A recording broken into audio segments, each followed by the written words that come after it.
Hello, this is Bruce P. Squill. Yes, that's me.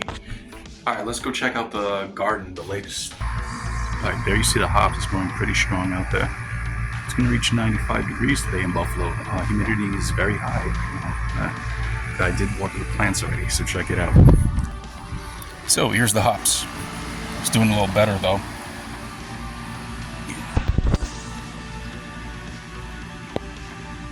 Yeah, so 2 of them are growing strong, the other 2 might have failed. Hops.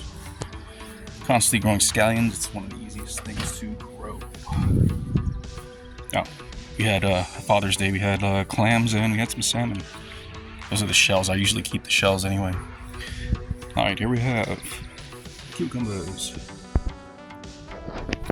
This is a basil that I transplanted from the indoor section. This is going to be spinach, actually. Over here, I did plant some peppers. We'll see what happens there. These are tomato plants here. Okay. It's looking lush here and very strong. The stems are very strong. Yeah. Alright. There's supposed to be carrots coming up. I don't see them yet, but as you can see, there's a couple of green things. Potatoes was an experiment. I gotta retry that stuff. But yeah, that's pretty much it though. Yeah, we did the clams on the grill. That's the residue. Some of them didn't open up, so hopefully the birds will get them. Hello, Bruce. I gotta fix this dragon. It's been deteriorating in the rain. I think it was made of plaster.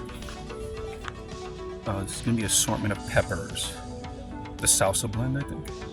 Yeah. Yeah, I'm staying indoors today. It's pretty hot outside, so I'm gonna work on some projects in the basement.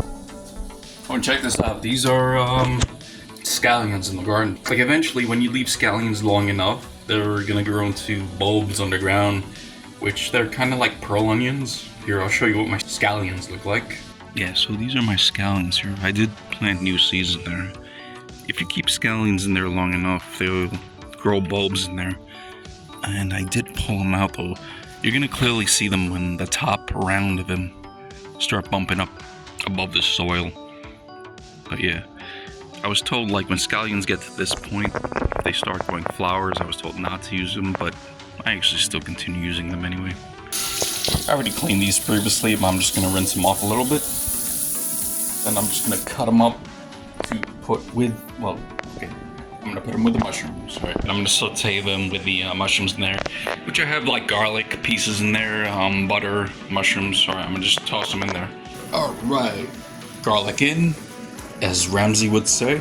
There you go. I'm gonna break apart these mushrooms little by little. I'm actually gonna cook some pork chops later. This will be a nice side dish with the pork chops. Whatever you want, you can do in addition to it. But yeah, hold on. Also, I usually do salt in increments because cooking with salt is very interesting. You kind of either do it in stages or do it at the end, do it at the beginning or the end, or you gotta know how to control salt. Yeah. Alright, sauteing mushrooms. Bacon's just for save for later for baked potatoes. And about to cook some pork chops now. Where are your pork chops? Doused in Worcestershire sauce and whatever. Anyway, I'm heating the pan again. I'm gonna keep the residue on there, just for the hell of it, because it's nice with the pork chops. I'm gonna burn the fat side of the pork chops first, kill them really fast, and that's it. All right, here we go. I have speed control. Yes, queen. And I did put some olive oil in there. Well, a little bit in there. And yes, I do use olive oil to cook with, yes, and fry with sometimes, okay. This is kind of a normal day for me. That's why I don't have stuff on a tripod. So what you see is what you get, all right? Burn it, I mean, there we go. Let's grab the other piece. All right. Yeah, basically, I'm just gonna burn the thing that takes the longest on there, which is the fat side, of course. I'm gonna save that for a little gravy later. Yeah. Okay. Just leave that there for a second and enjoy the The searing of meat is enjoyable. Alright, bacon's in there. Alright, and I just turn them to the side. You know, I won't cook them all the way through because during the week we take them for lunch, and well, it's still going to be microwave to heat them up, maybe about a minute or a minute and a half. So I don't cook them all the way through. You know, I cook them kind of rare almost, or medium rare. This is pork, yeah. I mean, it has to be fully cooked, but I'll cook it up to medium rare point because I know, well, I'm compensating for the microwave. Alright, I'm just gonna add an extra pat of butter to this thing because I feel like it needs it.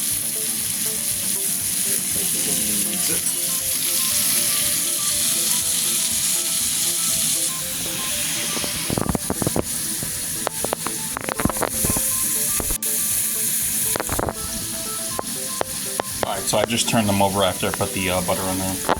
They're looking good. That's the leftover sauce. I actually might as well toss it on there now. It's good. There you go. Yeah, quick. Marvelous.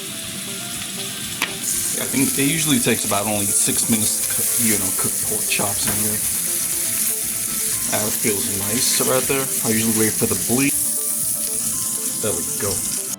I'm gonna let these guys rest for a little while because I don't usually cut them right away and wash my finger. It's pretty good though. Still soft. You can put it in the microwave for a minute and it'll be fine. Got those prepped. Henkel's knife. This is my chef knife. It's probably about 8 inches though. But that's my standard for everything, you know. You gotta keep this thing sharp all the time though. Alright, let me cut this thing. I'll get back to you.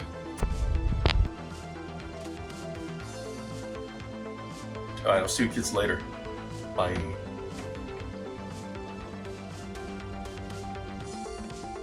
Subscribe.